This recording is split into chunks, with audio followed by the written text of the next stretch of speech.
stock market took the first dip yesterday because of Iceland. So Iceland's already cost us a lot of money.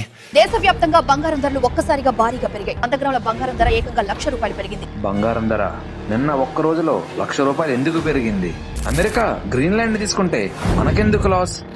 నిన్న stock market ఎందుకు కుప్పకూలిపోయింది?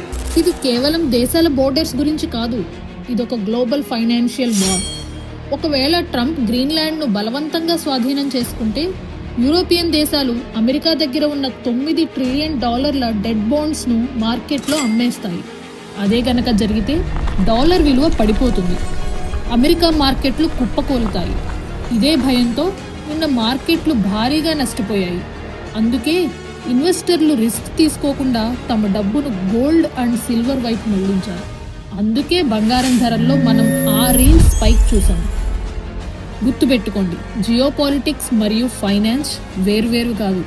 ప్రపంచంలో ఎక్కడ ఏ political game జరిగినా, ఎక్కడ ఏ political గొడవ జరిగినా అది మీ సేవింగ్స్ మీద ప్రభావం చూపిస్తుంది.